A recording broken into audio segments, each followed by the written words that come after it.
அருமை சகோதரர்களே, புனிதம் நிறைந்த இந்த வெள்ளிக்கிழமையின் ஜும்மா தொழுகையை நிறைவேற்றுவதற்காக இங்கே குழுமி இருக்கிற நம் அனைவரின் மீதும் அல்லாஹு ஜல்ல ஜலாலுஹுவின் பேரருள் என்றென்றும் நிறைவாக பொழியட்டுமாக. நம்முடைய இரகசிய வாழ்விலும் பகிரங்க வாழ்க்கையிலும் அல்லாஹுவை அஞ்சிக் கொள்வோமாக என்ற அறவுரையை ஆரம்பமாக எனக்கும் அடுத்ததாக உங்களுக்கும் நினைவூட்டியவனாக இந்த ஜும்மா உரையை நான் ஆரம்பம் செய்கிறேன். அருமையானவர்களே, இன்று மார்ச் மாதம் 20ஆம் தேதி உலக மகிழ்ச்சி தினமாக ஐக்கிய நாடுகள் சபை இன்றைய நாளை அறிவித்திருக்கிறது.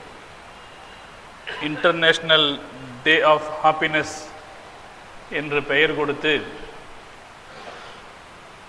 இந்த நாளில் உலகத்திலே வாழுகிற தனி மனிதர்கள் அவர்களுடைய வாழ்க்கையினுடைய அடிப்படை நோக்கமே மகிழ்ச்சியாக இருப்பதுதான். அதுபோல நம்முடைய கூட்டு வாழ்க்கை ஒரு சமூகமாக சேர்ந்து நாம் வாழ்கிற போது அதுவும் நான் மகிழ்ச்சியாக இருந்து பிறரையும் மகிழ்ச்சி படுத்துவது என்ற தத்துவத்தின் அடிப்படையிலே அமைந்ததுதான் என்கிற செய்தியை மக்கள் மத்தியிலே பரப்புமாறு ஐக்கிய நாடுகள் சபை கேட்டுக்கொண்டிருக்கிறது. இந்த ஒரு தீர்மானமும் ஒரு முடிவும் வருவதற்கு காரணம், உலகத்திலே இருக்கிற மிக குட்டி நாடாக இருக்கிற பூட்டான் நாடு. உலகத்தில் இருக்கிற எல்லா நாடுகளும் வருவாயை பெருக்கிக் கொள்வதில், தங்களுடைய உற்பத்தியை அதிகரிப்பதில், அதிக ஏற்றுமதி செய்து அந்நிய செலாவணியை அதிகமாக ஈட்டிக் கொள்வதில் தான் உலகத்தினுடைய மற்ற எல்லா நாடுகளும் அக்கறை செலுத்துகின்றன. ஆனால் பூட்டான் நாட்டு மக்கள் சொல்கிறார்கள், எங்களுக்கு வருவாயை விட மகிழ்ச்சி தான் முக்கியம் என்று சொல்கிறார்கள். அதனால் 1970 பூட்டான் அரசாங்கம் the goal of gross national happiness, தேசிய மகிழ்ச்சியை ஓவர் கிராஸ் நேஷனல் ப்ராடக்ட், தேசிய உற்பத்தியை விட அதிக முக்கியத்துவம் கொடுத்து அறிவித்திருக்கிறது. நாங்கள் எவ்வளவு பொருள் உற்பத்தி செய்கிறோம், எவ்வளவு ஏற்றுமதி செய்கிறோம், எவ்வளவு வருமானம் வருகிறது என்பதை விட எங்களுக்கு எங்கள் மக்கள் எவ்வளவு மகிழ்ச்சியாக இருக்கிறார்கள் என்பதுதான் அதிக முக்கியமானது என்று பூட்டான் அரசு அறிவித்திருக்கிறது. ஒரு சின்ன நாடு. 70 அவர்கள் கடைபிடிக்கிற அந்த தீர்மானம் உலகத்தில் இருக்கிற மற்ற நாடுகளிலிருந்து அதை வித்தியாசப்படுத்தி காட்டியிருக்கிறது.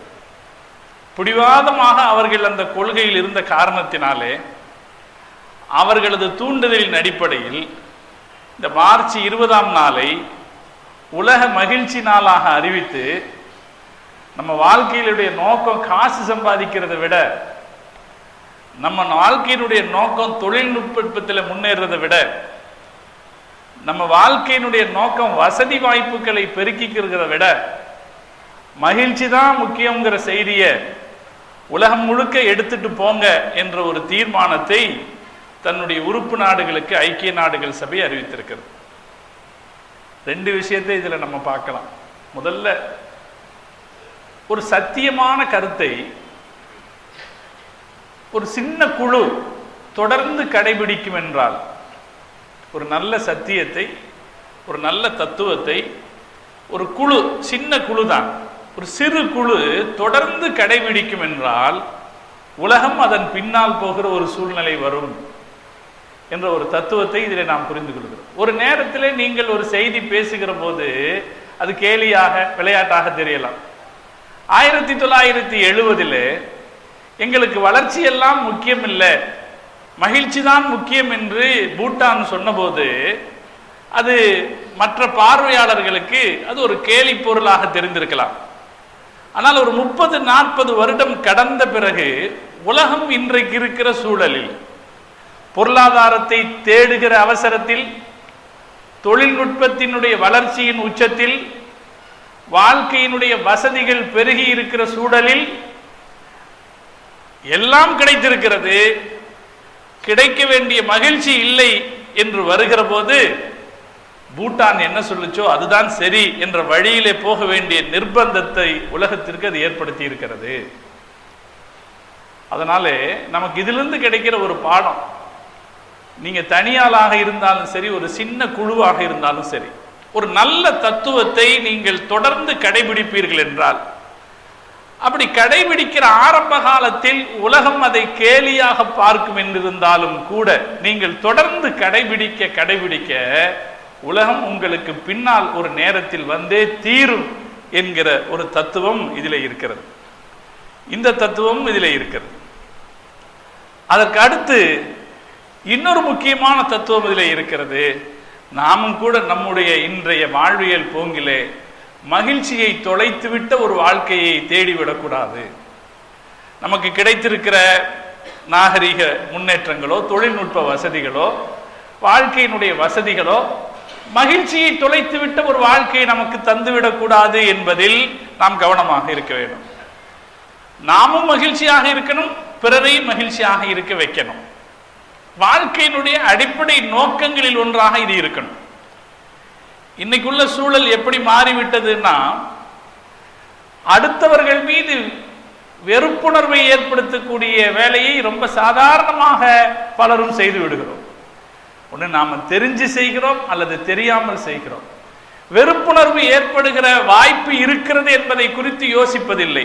சில பேர் வேணும்னே செய்யறாங்க, அதையே வாழ்க்கையாக கொண்டிருக்கிறார்கள். நம்ம நாட்டிலே அப்படி ஒருத்தர் இருக்கிறார், சுப்பிரமணிய சுவாமிங்கிற பேரில்.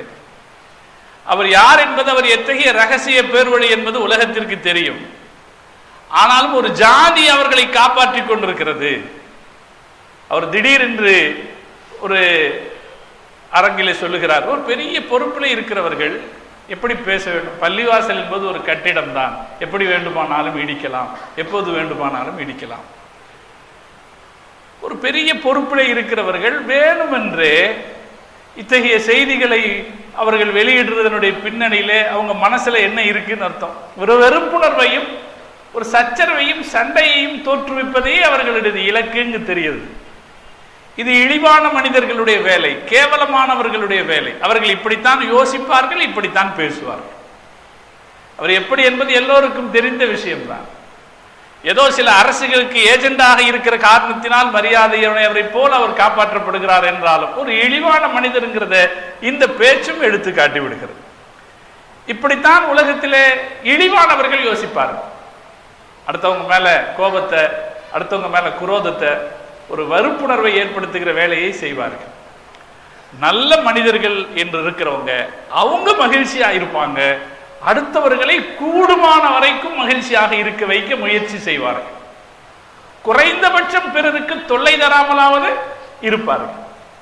இதுதான் நல்ல மனிதர்களுடைய அழகு. நாம மகிழ்ச்சியாக இருக்கணும், அது வாழ்க்கையினுடைய அழகு. அந்த மகிழ்ச்சியில இருக்கு. அந்த மகிழ்ச்சி நம்ம வாழ்க்கையில வெளிப்படணும். நாம சந்தோஷமாக இருக்கிறோம்ங்கிறது நம்ம வாழ்க்கையில வெளிப்படணும். உம்மனாமூஞ்சியாகவே இருக்கக்கூடாது. உம்மனாமூஞ்சியாகவே மகிழ்ச்சியை காட்டிக்கொள்ளாதவர்களாக, என்னிடத்தில் என்ன இருக்கிறது என்கிற மகிழ்ச்சியை காட்டிக்கொள்ளாதவர்களாக நாம் இருக்கக்கூடாது. நம்ம மார்க்க நமக்கு சொல்லுகிறது, அம்மா பிநிஅமதி ரப்பிக ஃபஹத்திஸ், உங்கள் இறைவன் உங்களுக்கு செய்த நிஅமத்துகளை காட்டுங்கள், பேசுங்கள். அல்லாஹ் எனக்கு இவ்வளவு கொடுத்திருக்கான், அல்லாஹ் எனக்கு இவ்வளவு செய்திருக்கிறான் என்று பேசுங்கள் என்கிறது. அதனால் வசதி வாய்ப்பு படைத்தவர்கள் அவர்களுடைய வசதிக்கு ஏற்ப ஆடை அணிவார்கள் என்றால் தப்பில்லை. ஆடம்பரம் தான் இருக்கக்கூடாது, தேவையில்லாம செய்யக்கூடாது. அல்லாஹ் எனக்கு கொடுத்திருக்கான். ஒரு வசதியான பணக்காரரு கிழிஞ்ச ட்ரெஸ் போட்டுட்டு போனாருன்னு வைங்க, என்ன சொல்லுவாங்க ஊர்ல? கஞ்ச பையன்னு சொல்லுவாங்க. காசை செலவு செய்யறதுக்கு தயங்குகிறார், கஞ்சர் என்று சொல்லி விடுவார். அப்படி இருக்கக்கூடாது. அல்லாஹ் கொடுத்த நியாமத்து தெரியணும். அல்லாஹ் நமக்கு ஆரோக்கியத்தை கொடுத்திருக்கான். அந்த ஆரோக்கியம் நம்முடைய நடையில தெரிய வேண்டும்.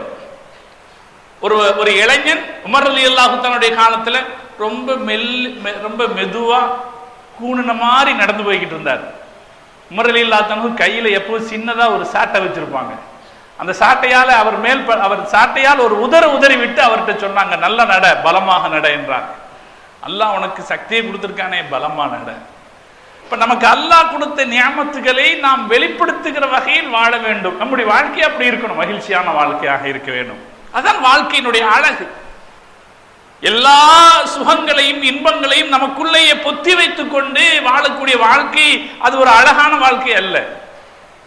எல்லாம் வெளிப்படுத்தப்படுகிற ஒரு வாழ்க்கை தான் அழகான வாழ்க்கை. இப்ப நாம மகிழ்ச்சியா இருக்கணும். கூடுமானவர்களை பிறரை உயிர் வாழ்றதுக்கு அர்த்தமே அதுதான் என்று சிலர் சொல்வார்கள். உயிர் வாழ்றதுக்கு அர்த்தமே என்ன? நம்மால அடுத்தவங்களுக்கு ஒரு சந்தோஷத்தை ஏற்படுத்தணும். இதை நாம நினைவில் பண்ணணும். அல்லாஹ் நமக்கு சந்தோஷப்படுறதுக்கு நிறைய கொடுத்துருக்கான். நம்ம சந்தோஷப்படுறதுக்கு அல்லாஹ் நிறைய செய்திகள் எல்லாம் நமக்கு கொடுத்திருக்கான். குர்ஆனிலே அல்லாஹ் சொல்கிறான், வயின் தஅது நிஅமத்தல்லாஹி லா துஹ்சுஹா. அல்லாஹ் உங்களுக்கு செய்த அருட்கொடைகளை உங்களால் எண்ணி முடியாது. உங்க கைவிரல்களாலோ உங்களுக்கு இருக்கிற எண்களாலோ நீங்கள் எண்ணி முடித்து விட முடியாது. எவ்வளவு அல்லாஹ் கொடுத்திருக்கிறார். உடல் ஆரோக்கியத்தை கொடுத்திருக்கிறார், நாட்டிலே அமைதியை கொடுத்திருக்கிறான், காலையிலே சாப்பிடுவதற்கு நாஸ்டா அல்லாஹ் கொடுத்தான், மதியத்திற்கும் நமக்கு பஞ்சம் இல்லை என்கிற ஒரு தட்டுப்பாடு இல்லை என்கிற ஒரு உத்தரவாதத்தை அல்லாஹ் கொடுத்திருக்கிறார். நாம் அணிவதற்கு ஏற்ற ஆடை அல்லாஹ் கொடுத்திருக்கிறான், காற்று சுகமான இதமான காற்றை தந்திருக்கிறான், தண்ணீரை தந்திருக்கிறான். இந்த உலகமே நம்மிடத்தில் இருக்கிறது. அறிஞர்கள் சொல்வார்கள், லதைக்க துன்யா வஅன்தமா தஷ்உர். இந்த உலகமே உங்ககிட்ட இருக்கு, எது உங்ககிட்ட இல்லைன்னு சொல்ல முடியும்? உலகமே உங்ககிட்ட இருக்குது, ஆனால் நீ அதை அறியாமல் இருக்கிறாய். தம்லுக்குல் ஹயாத்த வஅன்த லா தஅலம். மொத்த வாழ்க்கையை உனக்கு சொந்தமாக வைத்திருக்கிறாய், ஆனால் அதை பற்றி நீ உணர்வதில்லை. இந்த வாழ்க்கை ஒரு பெரிய நிஅமத் அல்லவா? வாழ்றதுக்கு, இன்னைக்கு வாழ்றதுக்கு, இந்த பொழுதிலே வாழ்றதுக்கு ஒரு பெரிய நிஅமத் அல்லவா?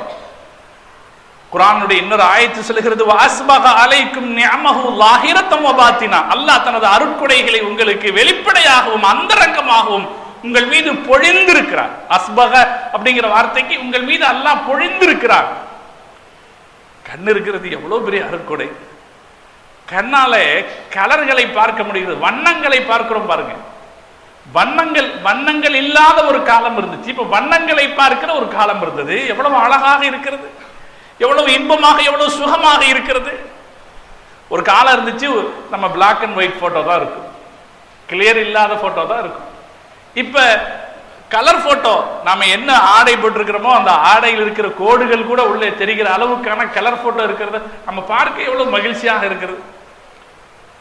வண்ணங்களை பார்க்க முடிகிறது, எவ்வளவு விஷயங்களை நாம பார்க்க முடிகிறது நம்ம இடத்துல இருக்கிற இந்த கண்ணுனாலே. காலம் போக போக அல்லாஹ்வுடைய நியாமத்துகள் அதிகரித்துக் கொண்டே இருக்கிறது. நம்முடைய பாட்டன் முப்பாட்டன் அவர்களுக்கு இருந்த கண்களிலால் இவ்வளவு சுகங்களை அவர்கள் பார்த்திருக்க முடியாது. நம்முடைய தாத்தாமார்கள் இவ்வளவு அவங்க கண்ணால இவ்வளவு விஷயங்களை பார்த்திருப்பாங்களா? நம்ம பார்க்கிற வாய்ப்பு கிடைத்திருக்கிறது. அல்லாஹ் காதுகளை கொடுத்திருக்கிறான், பேசுகிற நாவை, உதட்டை, நம்முடைய உடலை, கால்களை, கைகளை அல்லாஹ் கொடுத்திருக்கிறானே. இதெல்லாம் எவ்வளவு ஆரோக்கியமாக கொடுத்திருக்கிறான். நம்ம மகிழ்ச்சி அடைகிறதுக்கு என்ன இல்லை? நாம மகிழ்ச்சி அடைவதற்கு எல்லாம் இருக்கிறது. இந்த நியமத்துகளை உணர்ந்து பார்த்துக் கொள்ளுமாறு அல்லாஹ் நமக்கு சொல்கிறார். அல்லாஹ் இவ்வளவு நியமத்துகளை உங்களுக்கு செய்திருக்கிறான், இந்த நியமத்துகளை உணர்ந்து பாருங்க, தானா மகிழ்ச்சி வரும். அல்லாஹ் நமக்கு கண்ணு நல்லா இருக்குது, மகிழ்ச்சி வரும். நமக்கு காது நல்லா கேட்குது, மகிழ்ச்சி வரும். கைகளும் கால்களும் ஆரோக்கியமாக இருக்கிறதே, யோசித்து பார்த்தால் மகிழ்ச்சி வந்துவிடும். அல்லாஹ் அவ்வளவு நியமத்துகளை தந்திருக்கிறான் நாம் மகிழ்ச்சியாக இருப்பதற்காக. இந்த நியமத்துகளை எல்லாம் தந்துவிட்டு அல்லாஹ் சொல்லுகிற செய்தி தான் கவனத்திற்குரியது. இவ்வளவு நியமத்துகளை நான் கொடுத்திருக்கிறேனே, குல் நபியே நீங்கள் சொல்லுங்கள், பி ஃபضலில்லாஹி வ பி ரஹ்மத்திஹி, அல்லாஹ்வுடைய அருட்கொடைகள், அல்லாஹ்வுடைய கிருபையின் காரணத்தினாலே இதெல்லாம் உங்களுக்கு கிடைத்திருக்கிறது. எனவே ஃபபிதாலிக ஃபல்யஃப்ரஹு, இந்த காரணங்களால் அவர்கள் மகிழ்ச்சி அடையட்டும். இவ்வளவு கிடைச்சிருக்கா இல்லையா? இதெல்லாம் பெற்றுக்கொண்டிருக்கிற காரணத்தினால் அவர்கள் மகிழ்ச்சி அடையட்டும் என்று அல்லாஹ் சொல்கிறான். நமக்கு மகிழ்ச்சியா இருக்கணும் வாழ்க்கையில. வஹுவ கைரும் மிம்மா யஜ்மஊன், மகிழ்ச்சி அடைவது அவர்கள் சேர்த்து வைத்திருக்கிறதை எல்லாம் விட சிறந்தது. மகிழ்ச்சியா இருக்கிறது அவர்கள் சேர்த்து வைத்திருக்கிற எல்லாவற்றையும் விட சிறந்தது என்று இந்த ஆயத்திலே அல்லாஹ் சொல்கிறார். அதனால நாம மகிழ்ச்சி அடைகிறதுக்கு நிறைய காரணம் இருக்கு. விரக்தி அடைவதற்கோ அல்லது துக்கப்படுவதற்கோ கஷ்டப்படுவதற்கோ காரணங்கள் ரொம்ப கம்மி தான். உலகத்துல குறையே இல்லாத மனுஷன் இருக்க முடியாது.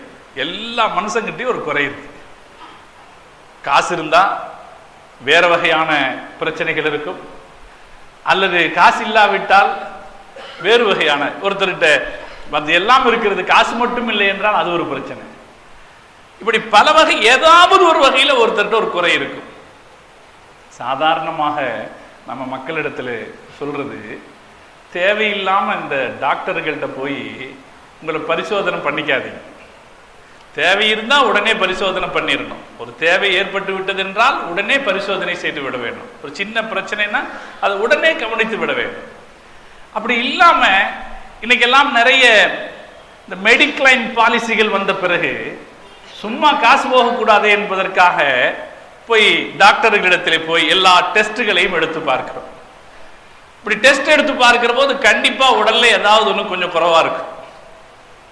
குறைவா இருக்கிறது பார்த்துட்டு உடனே மனசு சுருங்கி போயிடும். ஆஹா, எனக்கு வயசாயிடுச்சு, இப்படி ஆயிடுச்சேன்னு மனசு சுருங்கி போயிடும். மகிழ்ச்சியினுடைய சதவீதம் ஒரு 10% குறைந்து போய்விடும். சாப்பாட்டில் அளவு வந்துவிடும், மற்றதில் எல்லாவற்றிலும் ஒரு கணக்கு வந்துவிடும். ஆனால் மருத்துவ அறிஞர்கள் என்ன சொல்கிறார்கள் என்றால், ஒரு தடவை நம்ம கோயம்புத்தூர்ல ஒரு ஆஸ்பத்திரியில ஒருத்தருக்கு ரத்தம் ஏற்றணும்னு சொல்லிட்டாங்க.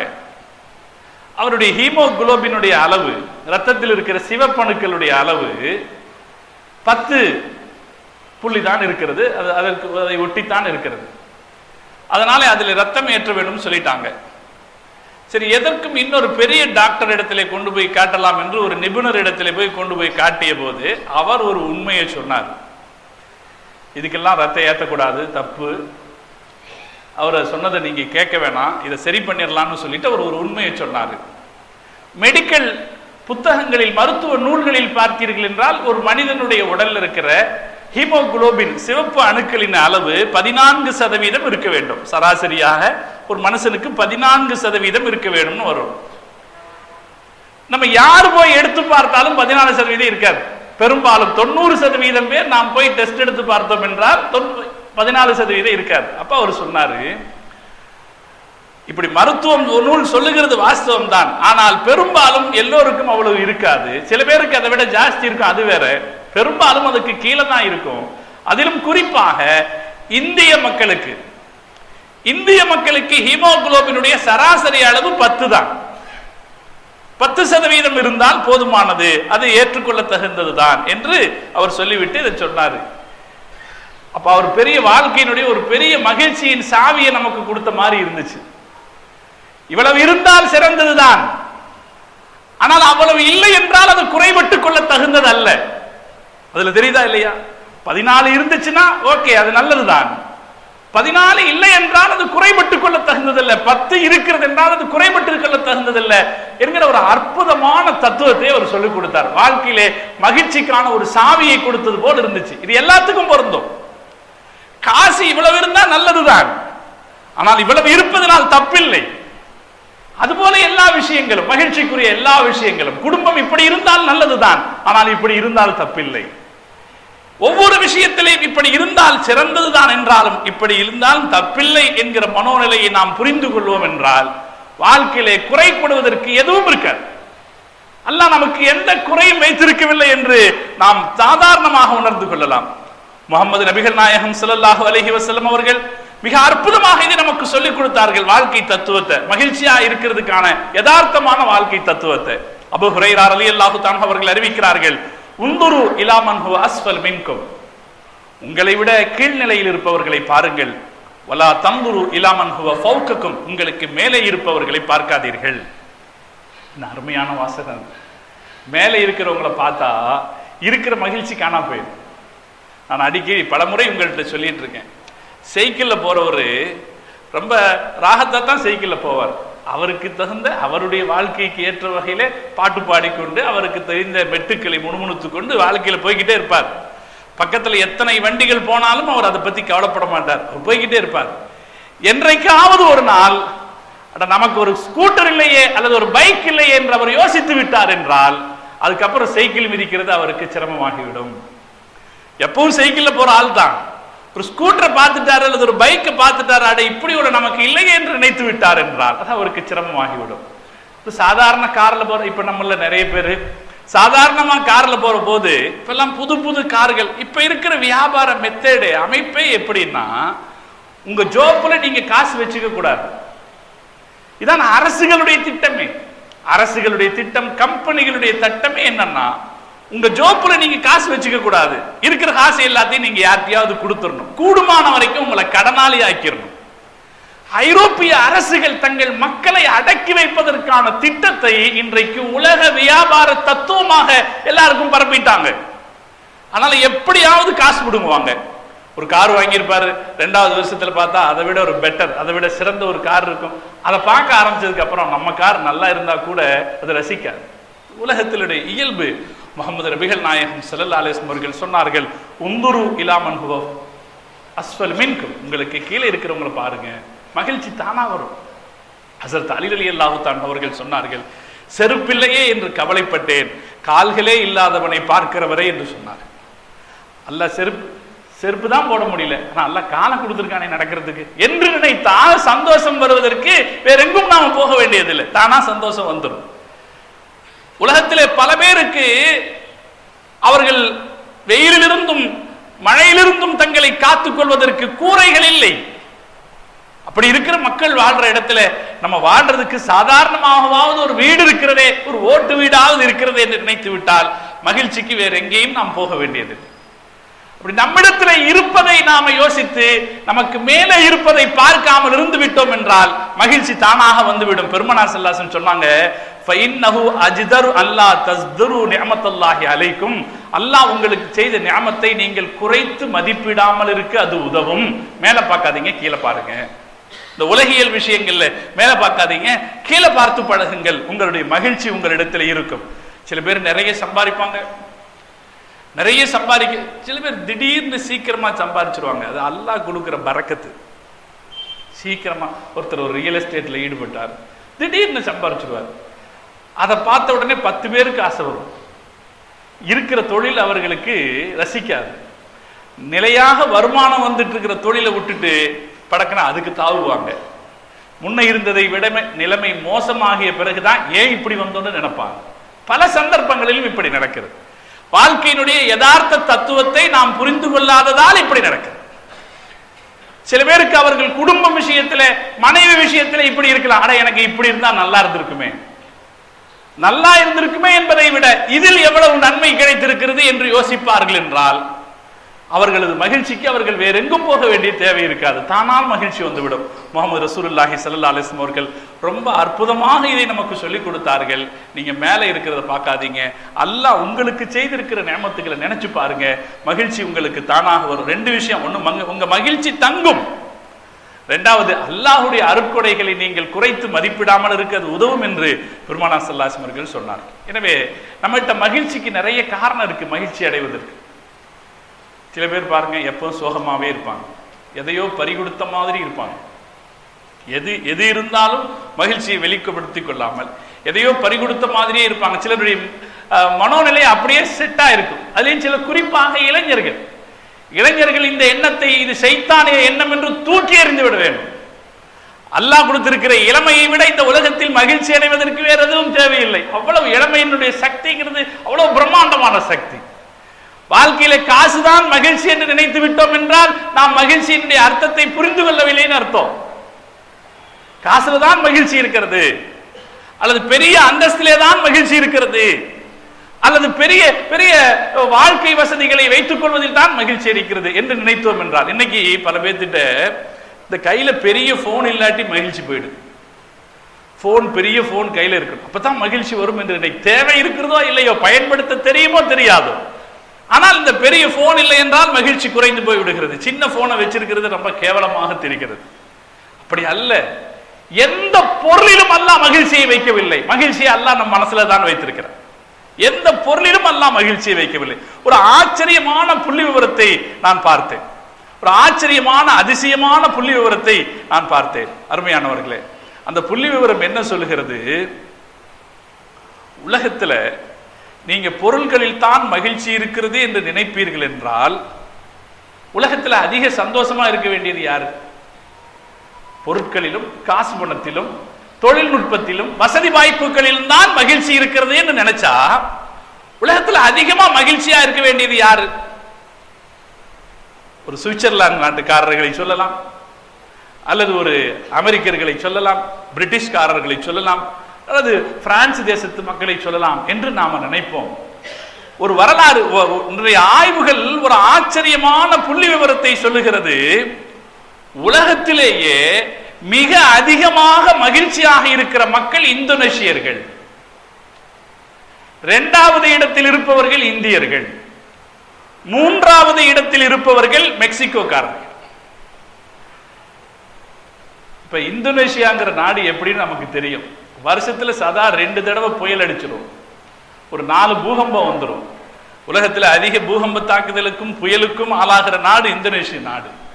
சமீப காலங்களில் இந்தோனேஷியாவுடைய பொருளாதாரத்தை திட்டமிட்டு அதுல பாதாளத்திற்கு கொண்டு போய் தள்ளிவிட்டார்கள் அமெரிக்கர்கள். அது ஒரு முஸ்லிம் உலகத்திலே முஸ்லிம்கள் அதிகமாக வாழ்கிற நாடுங்கிற ஒரே காரணத்திற்காக ஒரே இரவிலே அந்த நாட்டினுடைய பொருளாதாரத்தினுடைய தரத்தை அதுல பாதாளத்திற்கு கொண்டு போய் தள்ளிவிட்டு இன்றைக்கு அதை படு ஏழை நாடாக மாற்றி வைத்திருக்கிறார்கள். ஆனாலும் புள்ளி விவரம் என்ன சொல்லுகிறது? உலகத்திலே அதிக மகிழ்ச்சியா இருக்கிறவங்க அவங்க தான். நானும் பார்த்திருக்கிறேன் இந்தோனேஷியர்களை, பொதுவாக மலாய்க்காரர்களை பார்த்திருக்கிறேன். அவங்க ரொம்ப மகிழ்ச்சியாக இருப்பார்கள். அதற்கு காரணம் இன்றைய தினத்தில் அவர்கள் வாழ்கிறார்கள், நாளையை பற்றி அவர்கள் அதிகம் கவலைப்படுவதில்லை. இன்றைய தினத்தில் அவங்க இன்னைக்கு என்ன நமக்கு சௌகரியம் இருக்கிறதோ அதில் சிறப்பாக வாழ்கிறார்கள். நாளை மனசு சுத்தமானவர்கள், எல்லை மனசு கொண்டவர்கள், அதனால் அதிக மகிழ்ச்சியாக இருக்கிறார்கள். இந்த புள்ளி விவரம் சொல்லுகிறது 2வது இடத்தில் இந்தியர்கள் இருக்கிறார்கள். இந்திய மக்கள் மகிழ்ச்சியாக இருக்கிறார்கள். எவ்வளவு வறுமைக்கு கீழே வறுமைக்கு உள்ளே வாடினாலும் கூட அவர்களது வாழ்க்கை மகிழ்ச்சிகரமான வாழ்க்கை. முகம் சிரிக்கிற பல சூழ்நிலைகள் வெளிநாடுகளில் வசிக்கிறவர்களுக்கு இல்லை. ஏசி அறைகளில் வசிக்கிறவர்களுக்கு, ஏசி கார்களில் வலம் வருகிறவர்களுக்கு, பெரிய பெரிய உல்லாசமான மிக துல்லியமான சுத்தமான சுகாதாரமான இடங்களில் வசிக்கிற மேல்நாட்டவர்களுக்கு முகம் மலர்ந்து சிரிக்கிற வாய்ப்பு இல்லை. பைத்தியக்காரர்களுடைய எண்ணிக்கை அதிகம். பல வளர்ந்த நாடுகளிலும் குடும்பத்துக்கு ஒரு ஒரு ஒரு புத்தி சுவாதீனமற்றவர் இருக்கிறார், குடும்பத்துக்கு ஒருத்தராவது இருக்கிறார். காரணம் என்ன? அங்க இருக்கிற நெருக்கடிகள். வளர்ச்சிக்கும் மகிழ்ச்சிக்கும் காரணம் பொருள் கிடையாது. பொருளால் தான் மக்கள் மகிழ்ச்சியாக இருக்க முடியும் என்றால் ஸ்வீடன் நாட்டுக்காரர்களும் சுவிட்சர்லாந்துக்காரர்களும் மகிழ்ச்சியாக இருக்கணும். உலகத்திலே மக்கள் வாழ்றதுக்கு ரொம்ப தகுந்த ஊர்னு சுவிட்சர்லாந்து தான் சொல்லுவாங்க. அவ்வளவு பொல்யூஷன் ஃப்ரீ, சுகாதாரமான காற்றோட்டம் கொண்ட ஒரு நாடு, ஊழல் இல்லாத ஒரு நாடு, சுவிட்சர்லாந்து நாடு. ஆனால் வாழ்வதற்கு ஏற்ற நாடு என்று சொல்கிறார்கள். ஆனால் சுவிட்சர்லாந்து நாட்டு மக்கள் மகிழ்ச்சியாக இல்லை இந்தோனேஷியக்காரர்களுடைய அளவுக்கு. அந்த மக்கள் மகிழ்ச்சியா இருக்கிறாங்கன்னா எதுல மகிழ்ச்சியா இருக்கிறாங்க? மகிழ்ச்சி என்பது பொருளில் இல்லை, மகிழ்ச்சி என்பது மனதிலே இருக்கிறது. மனசிலே தான் மகிழ்ச்சி இருக்கு. இந்த மனசிலே மகிழ்ச்சி இருக்கிறது என்றால் நம்முடைய மார்க்கர் சொல்லுது, இந்த மகிழ்ச்சிக்கான நிறைய காரணங்கள் எங்க இருக்குது? நம்மகிட்ட இருக்கு, நம்ம மனசுல தான் இருக்கு. இந்த மகிழ்ச்சியை நமக்கு தருவதற்கு துக்கத்தை வெளியேற்றி, முதல்ல இருக்கிற மனசுல இருக்கிற கவலை வெளியே போகணும். துக்கத்தை வெளியேற்றி மகிழ்ச்சியை கொண்டு வருகிற சக்தியை அல்லாஹு தஆலா 2 விஷயங்களில் ரகசியமாக வைத்திருக்கிறான் என்று திருக்குர்ஆன் சொல்லுகிறது. அல்லாஹ் ஒரு ஆயத்திலே சொல்லுகிறான், அல்லதீன ஆமனு வ அமிலுஸ் சாலிஹாத்தி, ஈமான் கொண்டவர்கள், அமிலுஸ் சாலிஹாத் நற்செயல்கள் செய்பவர்கள், தூபாலஹும் அவர்களுக்கு நற்செயபடம் உண்டாவதாக, அவர்களுக்கு நல்வாழ்த்துக்கள் என்று அல்லாஹ் சொல்கிறார். அல்லதீன ஆமனு வ அமிலுஸ் சாலிஹாத்தி, யார் ஈமான் கொண்டு நல்லமல் செய்கிறார்களோ அவர்களுக்கு நல்வாழ்த்துக்கள், வஹுஸ்னுல் மஆப் அவர்களது பின்னால் போகிற இடமும் நல்லதாக இருக்கும் என்று அல்லாஹ் குர்ஆனிலே சொல்றான். இந்த ஆயத்தை எடுத்துக்கொண்டு திருக்குர்ஆனுடைய அறிஞர்கள் சொல்றாங்க, மகிழ்ச்சிக்கு தேவைப்பட்ட முதல் விஷயம் ஈமான். மகிழ்ச்சிங்கிற போது முஸ்லிம்களாக இருக்கிறவங்க இந்த உலகத்தில் இருக்கிற மகிழ்ச்சியை மட்டும் என்ன செய்யக்கூடாது? பிரதானமாக கருதக்கூடாது. நாளை மறுமையினுடைய மகிழ்ச்சியை சேர்த்து தான் நாம பிரதானமாக கருதணும். அதனால ஈருலகத்தின் மகிழ்ச்சி என்பதை பொறுத்த வரைக்கும் முதன்மையாக தேவைப்படுறது ஈமான். இப்படி நான் சொல்லும் போது உங்களுக்கு என்ன தெரியும்? இது என்ன மொட்டத்தலைக்கு முழங்காலுக்கு முடிச்சு போடுற மாதிரி இருக்குதுன்னு தோணும். ஆனா உண்மை அது. அல்லாஹ்வை பற்றிய அழுத்தமான நம்பிக்கைக்கு தான் ஈமான்னு பேர். அல்லாஹ் என்ற ஒருவன் இருக்கிறான், அவன் தான் நம்முடைய காரியங்களை நிர்ணயிக்கிறான். நமக்கான எதுவும் அவன் நினைத்தால் தான் கிடைக்கும், நமக்குரிய எதுவும் அவன் தடுத்தால் தவிர நம் கையை விட்டு போகாது என்ற ஆழமான எண்ணம் நமக்குள்ள இருக்கும் என்றால் எந்த துக்கமும் கொஞ்ச நேரத்தில் வெளியே போயிடும், எந்த கவலையும் கொஞ்ச நேரத்தில் வெளியே போயிடும். கவலைகளை துடைத்தெறியக்கூடிய சக்தி ஈமானுக்கு இருக்கிறது. அல்லாஹ் நம்ம பார்த்துக்கிட்டு இருக்கான். இன்னொரு ஆயத்தை அல்லாஹ் குர்ஆன்ல சொல்றான், அல்லாஹு லத்தீஃபும் பிஇபாதிஹி. ஈமான் வரும்போது, ஈமான் நம்ம மனசுக்குள்ள ஆழமா இருந்துச்சுன்னா அந்த ஈமானுக்கு துணை சேர்க்கிற ஒரு செய்தி அல்லாஹ் சொல்றான், அல்லாஹு லத்தீஃபும் பிஇபாதிஹி. அல்லாஹ் தன் அடியார்கள் மீது அதிக இரக்கம் கொண்டவர். லத்தீஃப்னா மென்மையானவர். அல்லாஹ் தன் அடியார்கள் மீது அதிக இரக்கம் கொண்டவர். நம்ம கஷ்டப்படுறது அல்லாஹ்வுக்கு உடன்பாடான ஒரு விஷயம் அல்ல. சொந்த பிள்ளைகள் கஷ்டப்படுவதை எப்படி ஒரு தந்தையால் சகித்துக் கொள்ள முடியாதோ அதுபோல தான் படைத்த படைப்பு சிரமப்படுவதை அல்லாஹ் ஒருபோதும் ஏற்றுக்கொள்வதில்லை. அவர்களுக்கு சீக்கிரம் நன்மையை கொடுத்துடணும்னு அல்லாஹ் நினைக்கிறான். அதனால்தான் ஒரு துக்கத்தை கொடுத்தால் 2 நன்மைகளை அல்லாஹ் கொடுப்பதாக அலம் நஷ்ரஹ் அத்தியாயம் சொல்லுகிறது. இன்ன மஅல் உஸ்ரி யுஸ்ரா, இன்ன மஅல் உஸ்ரி யுஸ்ரா. திரும்ப திரும்ப வரும். அலம் நஷ்ரஹ் சூரா ஓதுனா இது திரும்ப திரும்ப வருதா இல்லையா? இன்ன மஅல் உஸ்ரி யுஸ்ரா, இன்ன மஅல் உஸ்ரி யுஸ்ரா திரும்பி திரும்பி வருது. இதுக்கு என்ன அர்த்தம் என்றால் கஷ்டத்துடன் லேசு, கஷ்டத்துடன் லேசு இருக்கிறதுன்னு அர்த்தம். இந்த செய்தியை ஏன் அல்லாஹ் ரிப்பீட் பண்ணணும்? அதுவும் தொடர்ந்து ஏன் ரிப்பீட் பண்ணணும்? அரபு இலக்கணப்படி இதற்கான பொருளை அப்துல்லாஹ் இப்னு அப்பாஸ் ரலியல்லாஹு தஆலா அவர்கள் சொல்கிறார்கள், உனக்கு எப்போதாவது கஷ்டம் வரும் என்றால், உனக்கு எப்போதாவது சிரமம் வரும் என்றால் அலம் நஷ்ரஹ் அத்தியாயத்தை யோசித்து பார். இப்னு அப்பாஸ் சொல்றாங்க, அல்லாஹ் அதில் உனக்கு என்ன வாக்குறுதி கொடுக்கிறான்? ஒரு கஷ்டம் வந்தால் 2 நன்மை என்று வாக்குறுதி அளிக்கிறான். இந்த மஅல் உஸ்ரி யுஸ்ரா, இன்ன மஅல் உஸ்ரி யுஸ்ரா திரும்பி திரும்பி வருதா இல்லையா? அதுக்கு என்ன அர்த்தம்? ஒரு கஷ்டம் வந்தா 2 நன்மை. அப்ப இப்னு அப்பாஸ் ரலியல்லாஹு தஆலா சொல்றாங்க, எப்பவாவது மனசுக்கு ரொம்ப கஷ்டமா இருந்தா இந்த ஆயத்தை யோசிச்சு பார்த்துக்குங்க. இந்த ஆயத்திலே இப்படி ஒரு ஆறுதல் இருக்கிறது. அல்லாஹ்வை நம்புகிற போது அல்லாஹ் தன் படைப்புகள் மீது இரக்கம் கொண்டவன். அதனால அல்லாஹ் எப்போ விடமாட்டான் அப்படிங்கிற அந்த நம்பிக்கை இருக்கே, நமக்குள்ள இருக்கிற கவலையை வெளியேற்றி மனசுக்குள்ள மகிழ்ச்சியை கொண்டு வருவதற்கு அது அடிப்படையானது. அதுக்கு அடுத்து நல்ல அமல்கள், நற்செயல்கள். நற்செயல்களுக்கு நம்முடைய வாழ்க்கையை மகிழ்ச்சிகரமானதாக ஆக்குகிற சக்தி இருக்கிறது. இந்த முடிச்ச போடுறது அல்லாஹ்.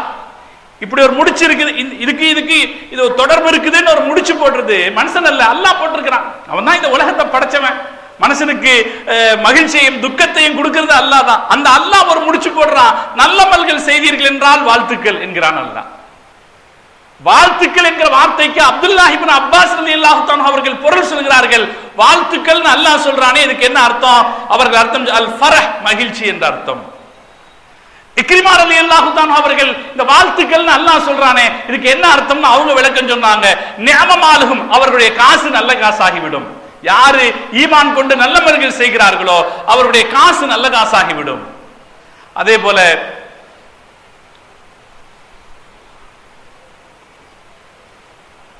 லஹாக் ரஹ்மத்துல்லாஹி அலைஹி அவர்கள் சொல்கிறார்கள், அவர்களுக்கு வாழ்த்துக்கள் அல்லாஹ் சொல்றானே அதனுடைய அர்த்தம் அவர்களுக்கு பெருமையும் புகழும் சேரும் என்பது. யார் ஈமான் கொண்டு நல்லமல் செய்கிறார்களோ அவர்களுக்கு பெருமையும் புகழும் சேரும் என்று அர்த்தம் என்று அவர்கள் அர்த்தம் சொல்றாங்க. இதுல இமாம் அப்துல்லாஹ் இப்னு அப்பாஸ் ரலியல்லாஹு தஆலா சொல்ற கருத்தை நாம பார்க்கிறோம். இந்த ஆயத்துக்கு நாம பார்த்து கொண்டிருக்கிற இன்றைய இந்த தலைப்புக்கு ரொம்ப பொருத்தமானது. யார் ஈமான் கொண்டு நல்லமல்கள் செய்கிறார்களோ தூபாலஹும், அவர்களுக்கு வாழ்த்துக்கள் என்றால் அல்லாஹ் அவர்களுக்கு மகிழ்ச்சியை தருவான். எனவே நல்ல அமல்களுக்கு மகிழ்ச்சியை தரக்கூடிய சக்தி இருக்கிறது. மகிழ்ச்சி, நாம நல்லமல்கள் செய்கிற போது, எவ்வளவு தொழுகிற போது தொழுகை நமக்கு ஒரு மகிழ்ச்சியை தரும். ஜகாத்து கொடுக்கிற போது அது ஒரு மகிழ்ச்சியை தரும். குர்ஆன் ஓதுகிற போது அது ஒரு மகிழ்ச்சியை தரும். மற்ற நற்செயல்களை செய்கிற போது அது ஒரு மகிழ்ச்சியை தரும். இப்படி நாம செய்யக்கூடிய நற்செயல்கள் நமக்கு அலாதியான மகிழ்ச்சியை தரும். அந்த மகிழ்ச்சி எல்லாம் எங்க இருக்குது? நம்ம மனசுக்குள்ளதான் இருக்குது. மனசுக்குள்ள இருந்து மகிழ்ச்சியை கொண்டு வர்ற சக்தி அல்லாஹ் இடத்துல இருக்கிறது. அவன் அந்த மகிழ்ச்சியை கொண்டு வந்து விடுவான்.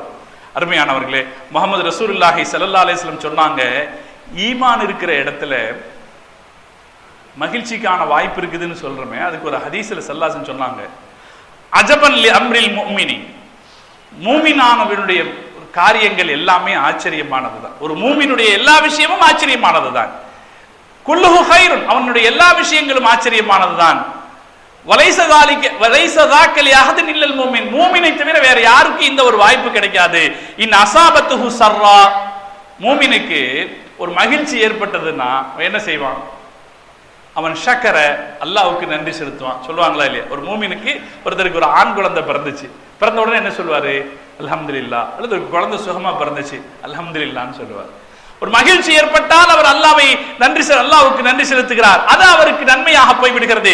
வயின் அசாபத்துஹு லர்ரா, அவருக்கு ஒரு தீமை ஏற்பட்டாலும், ஒரு மூமினுக்கு ஒரு தீமை ஏற்பட்டாலும் சபர, அவர் பொறுமையாக இருக்கிறார். ஃபகான கைரன் லஹு, அதுவும் அவருக்கு நன்மையாகி விடுகிறது. அப்ப மூமினை பொறுத்த வரைக்கும் நன்மை ஏற்பட்டாலும் சரி தீமை ஏற்பட்டாலும் சரி ரெண்டும் கைராகி விடுகிறது. இந்த சக்தியை ஈமான் கொடுக்கிறது. ஒரு நன்மை ஏற்படுகிற போது அல்லாஹ்வை புகழணும்னு, ஒரு தீமை ஏற்படுகிற போது பொறுத்துக்கொள்ளணும்ங்கிற சக்தியை ஈமான் அவருக்கு கொடுக்கிறது. அதனால ஈமானும் நல்லமல்களும் நம்முடைய மகிழ்ச்சிக்கு காரணமாக இருக்கிறது. மகிழ்ச்சியா இருக்கணும்னா ஈமான பாதுகாப்பா வச்சுக்கணும், நல்லமல்களை கூடுமான வரைக்கும் செய்யணும். நல்லமல்களை நமக்காகவும் செய்ய வேண்டும், பிறருக்காகவும் செய்ய வேண்டும்.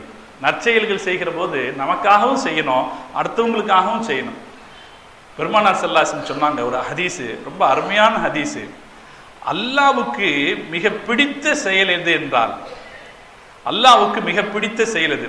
இப்னு உமர் ரலியல்லாஹு தஆலா அவர்கள் அறிவிக்கிறார்கள், அண்ணன் நபி ஸல்லல்லாஹு அலைஹி வஸல்லம் கால, பெருமானார் ஸல்லல்லாஹு அலைஹி வஸல்லம் சொன்னாங்க, அஹப்புன் நாஸி இலல்லாஹி, மனிதர்களில் அல்லாஹ்வுக்கு மிக பிரியமானவர்கள் அன்ஃபஅஹும், யார் மக்களுக்கு அதிக பயனளிக்கிறார்களோ அவர்கள்தான்.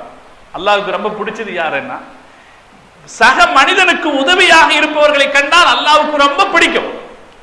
நபிகள் நாயகம் ஸல்லல்லாஹு அலைஹி வஸல்லம் உடைய காலத்திலே ஒரு சஹாபி தெருவழியே நடந்து வந்தார். ஒரு மரம் கீழே விழுந்து கிடந்தது. அதை அடுத்து அப்புறப்படுத்துவதிலே அவர் ஈடுபட்டார். அதனால் வந்து சேர்ந்த போது தொழுகையினுடைய ஒரு ரக்காத்து தாண்டி விட்டது. அவர் பின்னால் எழுந்து தொழுதார். ஸல்லல்லாஹு அலைஹி வஸல்லம் அவர்கள் அவரை திரும்ப அழைத்தார்கள். எங்கே ஒரு ரக்காத்து தாமதமானதற்காக கண்டிக்க போகிறார்களோ என்று பயந்து பயந்து அவர் வந்தபோது ஸல்லல்லாஹு அலைஹி வஸல்லம் அவர்கள் இடத்திலே சொன்னார்கள், சகோதரா, நீங்கள் என்ன செய்தீர்கள்? அல்லாஹ் உங்களுக்கு நன்றி சொல்கிறானே, நீங்க என்ன செஞ்சுட்டு வந்தீங்க? அல்லாஹ் உங்களுக்கு நன்றி. மனிதர்களுக்கு நன்மை செய்யக்கூடிய சேர்க்கக்கூடிய செயல் அல்லாஹ்வுக்கு மிக பிரியமானது. அஹப்புன் நாஸி இலல்லாஹி அன்ஃபஹும், யார் மக்களுக்கு பயனுள்ளவர்களாக இருக்கிறார்களோ அவர்கள் அல்லாஹ்வுக்கு மிக பிரியமானவர்கள். அஹப்புல் அமாலி இலல்லாஹி அஸ்ஸ வஜல், அல்லாஹ்வுக்கு மிக பிடித்த செயல், மிக பிடித்த மனிதர் இவர், மிக பிடித்த செயல் எது தெரியுமா? அஹப்புல் அமாலி இலல்லாஹி அஸ்ஸ வஜல் சுரூருன் துதுகிலுஹு அலா முஸ்லிமீன், நீங்கள் ஒரு முஸ்லிமுடைய இதயத்தில் ஏற்படுத்தக்கூடிய மகிழ்ச்சி. அல்லாஹ்வுக்கு ரொம்ப பிடிச்ச அமல் எது? ஒரு முஸ்லிமுடைய இதயத்தில் ஏற்படுத்தக்கூடிய மகிழ்ச்சி. ஒருத்தர் கடன்ல கஷ்டப்படுவார், கடன் அடைக்க முடியாம இருப்பார். கடன்கிறது பெரிய கொடுமைங்க, வாழ்க்கையில் பெரிய கொடுமை கடன். சில நேரத்தில் கடன் அடைக்க முடியாமல் கஷ்டப்படுறவங்களுக்கு நம்ம ஏதாவது ஒரு காரியம் உதவி செய்தோம் என்றால் அந்த உதவியினால் அவருக்கு மகிழ்ச்சி ஒரு நிம்மதி ஏற்படும் இல்லையா? மனசுக்குள்ள ஒரு நிம்மதி. அல்லாஹ்வுக்கு மனிதன் செய்யக்கூடிய அமல்களில் மிகச்சிறந்த அமல் என்று மார்க்கம் சொல்கிறது. சிரமப்படுகிறவர்களுக்கு உதவி செய்தல், ஊனமுற்றவர்களுக்கு, கஷ்டப்படுகிறவர்களுக்கு, உடல் உபாதைகளுடையவர்களுக்கு உதவி செய்யறது. சில பேர் மாதாந்திரம் மாத்திரை சாப்பிட வேண்டிய கட்டாயத்தில் இருப்பாங்க. அது வாங்குறதுக்கான வசதி வாய்ப்பு இல்லாமல் இருப்பாங்க. நமக்கு பக்கத்தில் இருப்பாங்க, நமக்கு தெரிஞ்சவங்களா இருப்பாங்க, நம்மகிட்ட கேட்க மாட்டாங்க. அவங்க கேட்க முடியாது, என் மாத்திரை வாங்குறதுக்கு காசு கொடுன்னு கேட்க முடியாது. அவர்களுடைய கௌரவம் அவர்களை தடுக்கலாம். அப்படி ஒருவரை தேடி அறிந்து அவருக்கு என்ன தேவை இருக்கிறது என்று தெரிந்து ஒருவருக்கு ஒரு மாதத்திற்கான மாத்திரை வாங்கி கொடுத்து பாருங்க, அவருடைய மனசு எவ்வளவு அல்ஹம்துலில்லாஹ் சொல்லும், அவருடைய மனசு எவ்வளவு அல்ஹம்துலில்லாஹ். அப்ப அந்த அல்ஹம்துலில்லாஹ்ங்கிற வார்த்தை அல்லாஹ்வுக்கு பிடிக்கிறது. அதனால் நீங்கள் ஒரு மனிதனுடைய இதயத்தில் ஏற்படுத்தக்கூடிய மகிழ்ச்சி இருக்கிறது, அது அல்லாஹ்வுக்கு நீங்கள் செய்யக்கூடிய அமல்களில் மிகச்சிறந்ததாக இருக்கிறது. ஒருவருடைய கஷ்டத்தை போக்குவது அல்லாஹ் இடத்திலே மிகச்சிறந்ததாக இருக்கிறது என்று நபிகள் நாயகம் ஸல்லல்லாஹு அலைஹி வஸல்லம் அவர்கள் சொன்னார். அதனாலே மகிழ்ச்சிக்கு நல்ல வழி, நாம ஈமான் கொண்டு நல்லமல் செய்யணும், பிறருக்கு உதவியான வேலைகளை செய்யணும். ஏதாவது ஒரு விஷயத்தை நாம தேர்ந்தெடுத்து அந்த விஷயத்துல நாம நல்லது செஞ்சுக்கிட்டே இருக்கலாம். ஏதாவது ஒரு துறை, நமக்கு பிடிச்ச மாதிரி ஏதாவது ஒரு ஃபீல்டு, ஏதாவது ஒரு துறையை தேர்ந்தெடுத்து அதிலே நாம் உதவி செய்யலாம். யாருக்கும் உபகாரமற்றவர்களாக நாம் வாழ்ந்து விடக்கூடாது, யாருக்கும் எதிலும் உபகாரமற்றவர்களாக நாம் வாழ்ந்துடக்கூடாது. உபகாரம் செய்யறதுக்கு ஒவ்வொரு வகையிலையும் நம்மகிட்ட இருக்கு. காசுதான் உபகாரத்திற்கு வழி என்று நாம தப்பா நினைக்கிறோம். எப்போதுமே காசு இருந்தா தான் அடுத்தவங்களுக்கு உதவி செய்ய முடியும்னு நினைக்கிறோம். அப்படி அல்ல. அதுதான் நான் ஆரம்பத்தில் சொன்னேன், நமக்கு நமக்கு எது ஒத்து வருமோ அந்த துறைகள் இருக்கிறது பிறருக்கு உபகாரமாக இருப்பதற்கு. ஒரு முடியாத பல பேரும் மேல்நாடுகளில் பல பேர் என்ன செய்வாங்க, ஞாயிற்றுக்கிழமைகள்ல முதியோர் இல்லங்களுக்கு போய் அவர்களுக்கு பத்திரிகைகளை படித்து காட்டுவார். அவங்களால படிக்க முடியாதுன்னா படிச்சு காட்டுவாங்க. அது ஒரு உபகாரம் தானே. நாம யோசித்தோம் என்றால், திட்டமிட்டோம் என்றால், நமக்கான வழியிலே நாம் எப்படி அடுத்தவர்களுக்கு உதவியாக இருக்க முடியும், பிறருடைய துன்பத்தை களைய முடியும் என்று யோசித்தோம் என்றால் வழி பிறக்கும். காசுனாலதான் செய்ய முடியும் என்று யாரும் நினைக்காதீங்க. அல்லாஹ் நன்றி அல்லாஹ் நன்றி சொன்னானே அந்த ஒரு செயலை அந்த சஹாபி காசாலே செய்திடல, அவர் தன்னுடைய உடலாலே செய்தார். அதனாலே பணம் தான் பிறருக்கு உதவி செய்கிற வழி என்று நாம் நினைக்க கூடாது. முடிந்தால் தேடி பார்த்தால் எத்தனையோ வழிகள் நமக்கு பிறக்கும். ஸல்லல்லாஹு அலைஹி வஸல்லம் சொன்னார்கள், ஒரு பரிந்துரை செய்யுங்கள். ஒருத்தர் உங்கள்கிட்ட வந்து ஒண்ணு கேட்டு வர்றாரு, உங்களால் அது கொடுத்து வர முடியல, தெரிஞ்சவங்க இருந்தாங்க, ஒரு போன் பண்ணி சொன்னா அல்லது நேர்ல போய் சொன்னா அந்த காரியத்தை அவர் செய்வார் என்றால் ஒரு பரிந்துரை செய்யுங்கள். அவருக்கு என்ன நன்மை கிடைக்கிறதோ அதுவே உங்களுக்கும் கிடைக்கும், அவருடைய நன்மை குறைக்கப்படாது என்று ஸல்லல்லாஹு அலைஹி வஸல்லம் சொன்னார். அதனால அடுத்தவங்களுக்கு உதவி செய்யறதுக்கான வாய்ப்பு வழிகள் இருக்கே, நாம யோசிச்சு பார்த்தோம்னா நம்ம அளவுக்கு ஏதாவது ஒன்று கிடைக்கும். இதை நாம யோசித்துக் கொள்ள வேண்டும். இதயத்தை மெலினப்படுத்துறதுக்கு ரசூல் ஸல்லல்லாஹு அலைஹி வஸல்லம் குறைஞ்சபட்சம் ஒரு எத்தீமுடைய தலையை தடவுங்கன்னு ஸல்லல்லாஹு அலைஹி வஸல்லம் சொன்னாங்க. நன்மை தேடிக்கிறதுக்கு வழி, ஒரு எத்தீமுடைய தலையை தடவுங்க. ஒரு சஹாபி பெருமானார் ஸல்லல்லாஹு அலைஹி வஸல்லம் வந்து கேட்டார்.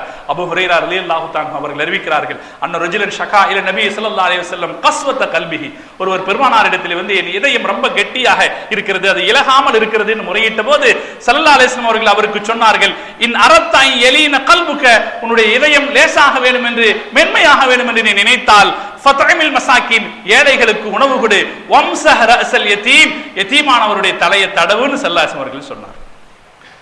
இது செய்ய முடியாதா? நம்மாலே செய்யலாம் தாராளமாக. அதனால நாம எப்படி அடுத்தவர்களுக்கு உதவி செய்ய முடியும், அதற்கான ஏதாவது ஒரு வழியை நாம் கையாள வேண்டும். இல்லை என்றால் பிறருக்கு பயன்பாடற்றவர்களாக நம்முடைய வாழ்க்கை முடிந்து போய்விடும். கடைசி வரைக்கும் யோசித்தோம் என்றால் அதற்கான வாய்ப்புகள் நமக்கு கிடைக்கும். ஹஸ்ரத் முஆத் ரலியல்லாஹு தஆலா அவர்கள் முஆவியா ரலியல்லாஹு தஆலா அவர்கள் மௌத்தாகிற நேரத்தில் சொன்னாங்க, முஆவியா ரலியல்லாஹு தஆலா உமையா அரசாங்கத்தை தலைமையேற்று ஆட்சி நடத்தியவர், மிக பிரமாண்டமாக இஸ்லாமிய பேரரசை வழிநடத்திட்டு போனவர் முஆவியா ரலியல்லாஹு தஆலா. அவர் மௌத்தாகிற நேரத்தில் சொன்னாரு, யா அல்லாஹ், நான் இந்த ஓடும் நதிகளுக்காகவோ ஆடும் மரங்களுக்காகவோ நான் இந்த உலகத்தில் வாழல, இந்த உலகத்தில் இருக்கிற சௌகரியங்களுக்காக நான் வாழல, என்னால பிறருக்கு என்ன நன்மை செய்ய முடியுமோ, தேவையுடையவர்களுடைய தேவையை தீர்ப்பதற்கும் சில நல்ல காரியங்களை செய்வதற்குமாகத்தான் நான் வாழ்ந்தேன் என்று ஒரு அல்லாஹ் இடத்தில் முறையிட்டார் என்று அவருடைய கடைசி நேரத்தை பற்றி ஒரு குறிப்பு வருது. அப்ப நம்ம செய்யற வாழ்க்கைங்கிறது சும்மா இருக்கிற காற்றை சுவாசிச்சுட்டு போயிட்டோம்னு இல்லாம என்ன நன்மை செய்யணும்னு வரணும்னா ஏதாவது சில நன்மைகளை நாம முயற்சி செய்ய வேண்டும். அதே போல மனசை நாம மகிழ்ச்சியாக வச்சிருக்கணும்னா மார்க்க அறிஞர்களும் சொல்லித்தரக்கூடியது, இன்றைக்கு இருக்கிற தத்துவ அறிஞர்களும் சொல்லித்தரக்கூடிய மிக முக்கியமான விஷயம், இதயத்தில் இருக்கிற பொறாமை, இதயத்தில் இருக்கிற பேராசையை எடுத்து விடுங்கள். பேராசையும் பொறாமையும் எடுத்து விட்டீர்கள் என்றால் இதயத்திலே மகிழ்ச்சி தானாக வந்துவிடும். பேராசையும் பொறாமையும் ரொம்ப கெட்ட குணங்கள். புத்தரிடத்தில் போய் ஒருத்தர் சொன்னானா, எனக்கு எப்ப மகிழ்ச்சி கிடைக்கும் என்று கேட்டார். எனக்கு மகிழ்ச்சி வேண்டும்னு ஒருத்தர் வந்து கேட்டார். அப்ப புத்தர் சொன்னாரு, முதல்ல எனக்குங்கிற வார்த்தையை எடுத்துரு. ஏன்னா எனக்கு நான் என்று நினைப்பது அகம்பாவத்தினுடைய அடையாளம். ரெண்டாவது, வேண்டும் அப்படிங்கிற வார்த்தையை எடுத்துரு. வேண்டும் அப்படிங்கிறது ஆசையினுடைய அடையாளம். எனக்கு வேண்டும், இந்த ரெண்டையும் எடுத்துட்டேன்னா நடுவில் இருக்கிறது மகிழ்ச்சி, அது உங்களோட தான் இருக்குதுன்னு சொன்னாராம். ஒரு தத்துவார்த்தமாக சொன்னாலும் எந்த இடத்துல அகம்பாவமும் ஆணவமும் இருக்கிறதோ, அதே மாதிரி பேராசையும் பொறாமை குணமும் எங்கே இருக்குதோ அவர்கள் மகிழ்ச்சியாகவே இருக்க முடியாது. பிறரை பார்த்து பொறாமைப்படுகிறவர்கள் அவர்களிடத்தில் என்ன இருந்தாலும் அவர்கள் மகிழ்ச்சியாக இருக்க முடியாது. அதுபோல பேராசைப்படுகிறவர், அதிகமாக தன்னுடைய தேவைக்கு மேல வேணும் என்று நினைக்கிறவர்கள் அவர்கள் என்ன செய்ய முடியாது, நிம்மதியாக இருக்க முடியும். எனவே நாம நல்லமல்கள் ஈமான் வலுவாக இருக்கணும், நல்லமல்கள் செய்யணும். நல்லமல்கள் செய்வதோடு பிறருக்கு முடிந்தவரையிலே நாம் நன்மை செய்ய வேண்டும். ஈந்துவத்தல், கொடுத்து மகிழ்தல்னு ஒண்ணு இருக்கு. அப்படி நல்லது செய்யணும். நம்முடைய மனசில் இருக்கிற கெட்ட குணங்களை நாம் அழித்து விட வேண்டும். நல்ல குணங்களுக்கு நாம் பழகிக்கொள்ள வேண்டும். அப்படி பழகிக்கொண்டோம் என்றால் நம்முடைய வாழ்க்கை எப்போதும் எப்படி இருக்கும் என்றால் மகிழ்ச்சியானதாக இருக்கும். இன்னொரு முக்கியமான செய்தியை நான் சொல்லியே ஆக வேண்டும். கோபத்தை கட்டுப்படுத்த வேண்டும். கோபத்தை கட்டுப்படுத்தினால் மகிழ்ச்சிக்கு நாம் வேற எங்கேயும் போக வேண்டியது. இந்த உலகத்திலே மகிழ்ச்சியை தொலைக்கிற பல காரியங்களுக்கும் மூக்குக்கு மேலே நிற்கிற கோபம் முதல் காரணமாக இருக்கு. எங்கேயும் திடீர்னு தலாக் விட்டுட்டு வந்து நிற்பாங்க. ஒரு நிமிஷ நேர கோபத்தில், ஒரு நிமிஷ நேர சண்டையில தலாக்கு விட்டுட்டு வந்து நிற்பாங்க. சேர முடியாத பெரிய பின்விளைவுகளை ஏற்படுத்திவிடும். திடீரென்று சண்டை வந்துவிடும். திடீரென்று நமக்கு ஏற்படக்கூடிய கோபம் இருக்கிறது, இந்த கோபம் மகிழ்ச்சியை கட்டுப்படுத்திவிடும். அல்லாஹ் இறையடி நல்லடியார்களுடைய பெருமானார் ஸல்லல்லாஹு அலைஹி வஸல்லம் வந்து ஒருத்தர் கேட்டாரு, யா ரசூலல்லாஹ், எனக்கு அவசினி, எனக்கு ஒரு உபதேசம் பண்ணுங்க. ஸல்லல்லாஹு அலைஹி வஸல்லம் சொன்னாங்க, லா தகலப், கோபப்படாதே. அப்ப அவர் திருப்பி கேட்டாரு, இன்னொரு உபதேசம் பண்ணுங்க. ஸல்லல்லாஹு அலைஹி வஸல்லம் அவர்கள் இரண்டாவது சொன்னாங்க, லா தகலப், கோபப்படாதே. கோபப்படாதேன்னா அறவே கோபப்படக்கூடாதுன்றது அல்ல, கோபப்பட வேண்டிய விஷயத்திற்கு கோபம் வரணும். குர்ஆன் சொல்லுகிறது இதற்கு விளக்கத்தை, வல் காலிமீனல் கைல, கோபத்தை மென்று விழுங்கக்கூடியவர்கள். கோபமே வரக்கூடாது, நல்ல வர்ற கோபத்தை அடக்கிக் கொள்பவர்கள், உடனடியாக வெளிப்படுத்தி விடாதவர்கள். கோபம் வரணும், கோபத்தை வெளிப்படுத்தக்கூடாது. கோபம் சில நல்ல நேரங்களில் கோபம் வர வேண்டும். கோபம் இல்லாவிட்டால் அவன் சுறுசுறுப்புள்ள மனிதனாக இருக்க முடியாது. கோபம் வர வேண்டும், உடனே அதை வெளிப்படுத்தி விடக்கூடாது. அந்த கோபத்தை மென்று விழுங்க வேண்டும். இது அல்லாஹ் குர்ஆனிலே நல்லடியார்களுடைய இயல்பை பற்றி சொல்லுகிற போது, அல்லதீன யுன்ஃபிகூன ஃபிஸ் ஸர்ராஇ வல் ضراஇ, நல்ல மூமின்கள் அவர்கள் வளமான காலத்திலும் கஷ்டமான காலத்திலும் தர்மம் செய்வார்கள். வல் காலிமீனல் கைல, கோபத்தை அடக்கிக் கொள்வார்கள். வல் ஆஃபீன அனின் நாஸ், மக்களை மன்னித்து விடுவார்கள் என்று சொன்னார். இப்ப நம்ம மகிழ்ச்சியை தக்க வச்சுக்கிறதுக்கு இந்த கோபத்தை அடக்கிறது, இந்த முன்கோபத்தை தடுத்து நிறுத்திக்கிறது, இந்த மாதிரி கோபம் வர்ற நேரத்தில் நம்ம எந்த செயலிலும் ஈடுபட்டு விடக்கூடாது என்று நாம் நம்மை பக்குவப்படுத்தி கொண்டோம் என்றால் நாம் மகிழ்ச்சியாக இருப்பதற்கு வேறு எங்கேயும் நாம் போக வேண்டி இருக்காது. நம்முடைய மகிழ்ச்சி நம்மிடத்திலே இருக்கும் என்பதை நாம் புரிந்து கொள்ளலாம். மார்க் நமக்கு சொல்லுது, மகிழ்ச்சியாக இருங்கள்.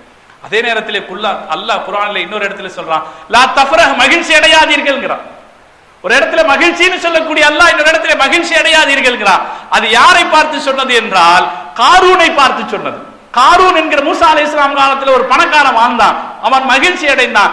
எதை வைத்து மகிழ்ச்சி அடைய கூடாதோ அதுபோல அவன் மகிழ்ச்சி அடைந்தான். என்கிட்ட நிறைய காசு இருக்குது, ஈமான வச்சு மகிழ்ச்சி அடையல, நல்ல மலை வைத்து மகிழ்ச்சி அடையல, அல்லாஹ்வுடைய ரஹமத்தையும் கிருபையும் வச்சு மகிழ்ச்சி அடையல, என்கிட்ட நிறைய காசு இருக்குது, என் அறிவால் கிடைத்த காசு என்றவன் மகிழ்ச்சி அடைந்தான். அந்த மகிழ்ச்சி தப்பானது. ஆணவத்தால் வரக்கூடிய மகிழ்ச்சி, பிறரை துன்புறுத்துவதால் ஏற்படக்கூடிய மகிழ்ச்சி, பிறருக்கு தொல்லை தருவதால் ஏற்படக்கூடிய மகிழ்ச்சி இருக்கிறது, அந்த மகிழ்ச்சி தப்பானது. அப்படி மகிழ்ச்சி அடையக்கூடியவர்களை அல்லாஹ் நேசிப்பதில்லை என்றும் குர்ஆன் சொல்கிறது. இந்த ரெண்டு விஷயங்களையும் நாம் ஞாபகத்தில் வைத்துக் கொள்வோம். வாழ்க்கையினுடைய மிகச்சிறந்த தத்துவங்களாக இவை நம்மை வழிகாட்டுகிறது. அல்லாஹ் நாம் வாழுகிற காலம் வரைக்கும் நாமும் மகிழ்ச்சியாக இருந்து மற்றவர்களையும் மகிழ்ச்சியாக வாழ வைப்பதற்குரிய காரியங்களை செய்வதற்கு அல்லாஹ் தௌஃபீக் செய்தல் புரிவானாக என்று பிரார்த்தனை செய்து என்னுடைய வார்த்தைகளை நிறைவு செய்கிறேன். وآخر دعوانا أن الحمد لله رب العالمين. பெரியவர்களே, பாலக்காட்டை சார்ந்த கணவனை இழந்த ராஷிதா என்ற பெண்ணுக்கு வயிற்றில் புற்றுநோய் ஏற்பட்டுள்ளது. எந்தவித உதவியும் இல்லாத ஏழை பெண்ணின் மருத்துவ உதவிக்காக அவர் வந்துள்ளார்.